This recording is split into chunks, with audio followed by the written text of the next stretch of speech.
certains disent la natalité s'effondre. Est-ce qu'il y a un lien entre cette chute de la fécondité et la vaccination qu'il y a eu des jeunes ou À pas? mon avis, oui. Moi, j'ai même fait un article sur cette chute de fécondité, parce que en fait, il y a un dérèglement du système rénine-angiotensine qui est induit par la protéine spike produite par les vaccins ou présente lors d'une infection virale. Et on sait que le système rénine-angiotensine est complètement impliqué justement dans la maturation des ovocytes, la maturation des spermatozoïdes. On sait que c'est impliqué aussi dans la production des hormones sexuelles, androgènes, oestrogènes, progestatifs.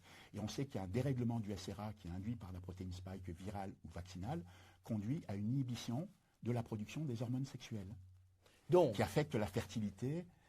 c'est extrêmement grave ce que vous dites, extrêmement grave.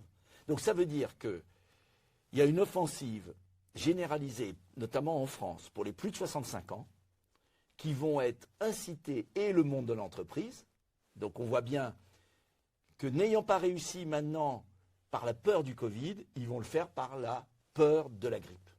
Pourquoi les ARN messagers produisent des effets secondaires graves et pourquoi finalement ils ne sont pas efficaces? Oui. Ils provoquent en fait des effets secondaires graves parce qu'ils ne sont pas maîtrisés. La technologie n'est pas du tout adaptée justement à l'approche vaccinale, puisqu'on ne maîtrise pas en fait la quantité d'antigènes qui va être produit à partir des ARN messagers. On ne maîtrise pas leur biodistribution, on ne maîtrise pas leur dégradation, leur catabolisme. En plus, ils ont été modifiés, ce qui fait qu'ils sont aussi à l'origine de la production d'une multitude de protéines hors cible, qui sont inconnues, qui peuvent stimuler le système immunitaire et qui peuvent donc dérégler des voies métaboliques et être responsables de pathologies. Donc en fait, tout montre qu'ils ne devraient jamais être utilisés. Concrètement, pour la santé des personnes qui se sont fait vacciner par le Covid ou qui continuent puisqu'on nous annonce une série de vaccins grippe-Covid à la rentrée, concrètement, c'est quoi les pathologies qui sont d'ailleurs même signalées, m'a-t-on dit, dans les notices de Pfizer? Oui, oui. C'est quoi les pathologies, par exemple, pour que ceux qui nous écoutent sachent de quoi il s'agit? Alors, les pathologies qu'on peut retrouver, donc associées à l'injection vaccinale, ça peut être des troubles neurodégénératifs. Donc, ça peut être démence, des crises d'épilepsie, Alzheimer, Parkinson, enfin, ça peut être tout type de troubles neurologiques.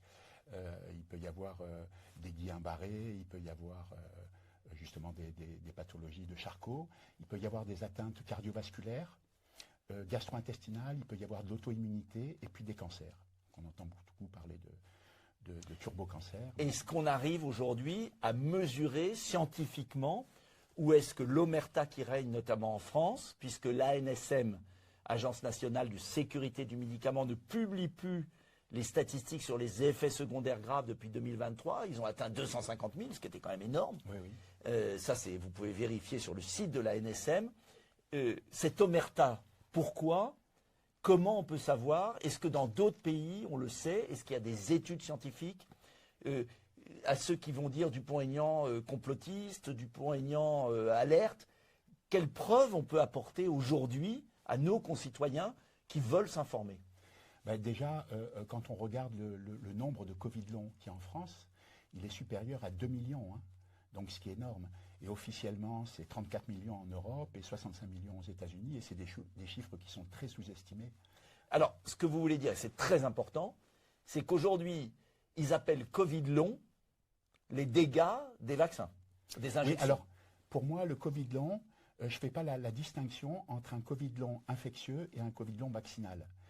C'est-à-dire que les pathologies qu'on observe, elles sont dues donc à un dérèglement du système rénine-angiotensine, qui est un système donc physiologique, qui est à la fois enzymatique et hormonal, et qui pilote le fonctionnement de notre organisme, aussi bien de nos organes que de nos tissus. Et donc c'est ce qui se passe avec ces vaccins, c'est qu'ils sont capables de déréguler ce système rénine-angiotensine et donc d'induire des pathologies Covid, comme le fait le virus. Et les vaccins sont responsables de beaucoup de pathologies justement parce qu'il y a énormément de protéines spike produites. Donc pour rappel, pour une injection vaccinale adulte du Comirnaty, donc du vaccin de Pfizer-BioNTech, on injecte 30 microgrammes et ça correspond à 14 000 milliards de particules d'ARN. Et le Spikevax de Moderna pour lequel on injecte 100 microgrammes chez un adulte, ça correspond à 47 000 milliards de particules d'ARN.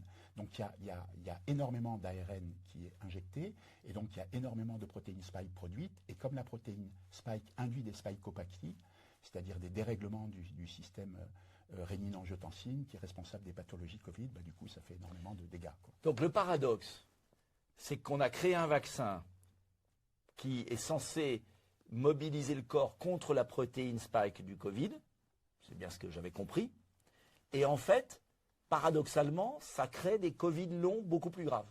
Oui, c'est un peu le problème, c'est-à-dire qu'on va injecter donc une molécule, un ARN qui va produire de la protéine spike.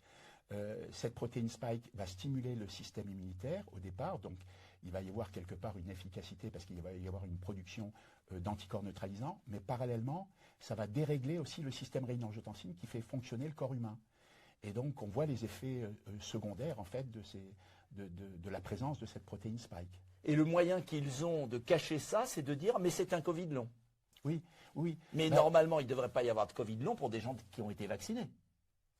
Oui. Si on écoute leur logique. Oui, oui, tout à fait. Oui. Oui. Donc en fait, je perds mes papiers. Il y a beaucoup de Covid long parce qu'il y a eu énormément de vaccinations, et notamment 5 doses parfois pour des personnes âgées. Oui, oui. Là, il est clair, effectivement, d'après les associations de Covid long, qu'il y a énormément de Covid long qui ont été induits par l'injection vaccinale.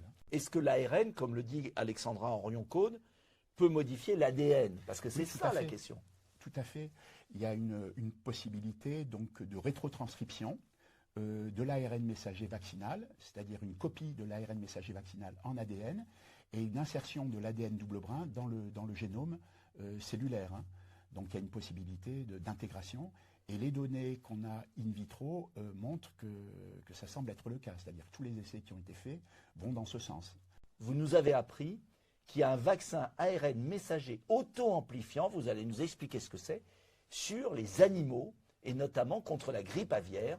Alors, il y aurait eu 30 millions de canards en France qui auraient été vaccinés avec un vaccin ARN messager, et la question que tout le monde se pose, c'est est-ce que l'ARN peut modifier l'ADN et se transmettre au corps humain? Oui. Alors là, moi j'aimerais que vous nous parliez de ce vaccin Ceva, c'est ça? Oui. C'est le vaccin donc vétérinaire ARN messager auto-amplifiant. Alors je dois préciser au passage qu'il y a aussi un vaccin ARN messager auto-amplifiant anti-Covid, donc contre le virus SARS-CoV-2, qui a été accepté récemment par l'EMA.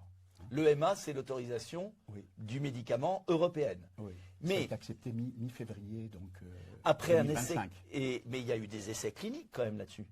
Alors, il y a eu, c'est un vaccin ARN messager auto-amplifiant qui a déjà été accepté par les autorités japonaises en 2023. Il y a eu un essai clinique qui a été fait donc au Vietnam. Voilà. Donc il n'y a pas d'essai clinique en Europe, par exemple? À ma connaissance, non. D'accord. Donc on fait des essais cliniques au bout du monde, dans des régimes ultra corrompus. On ne fait pas d'essais cliniques, voilà, et on autorise comme ça. Apparemment, oui. Oui. C'est-à-dire que globalement, ce sont des enzymes, en fait, des molécules qui permettent de copier l'ARN messager auto-amplifiant en ARN messager auto-amplifiant. C'est-à-dire que ça fait des copies. Donc en gros, continu. pour résumer, c'est encore plus fort. Ah, c'est encore plus fort et c'est encore du coup beaucoup plus dangereux. Alors, plus dangereux parce qu'on ne maîtrise rien. Une personne a fait une demande à l'Agence nationale de sécurité du médicament pour avoir les notices. Oui. Et j'ai reçu, on va l'afficher, et alors c'est sidérant ce qu'il y a écrit sur la notice, c'est-à-dire que tout est écrit.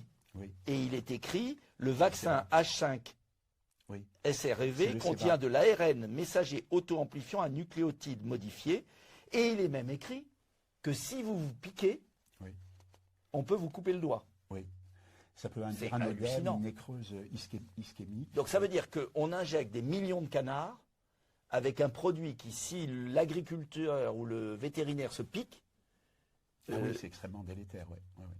Et ça veut dire que... Risque d'amputation et tout, oui. Et alors, la personne qui a demandé à l'Agence nationale de sécurité du médicament la notice de mise sur le marché, a demandé s'il y avait eu des essais cliniques de fait,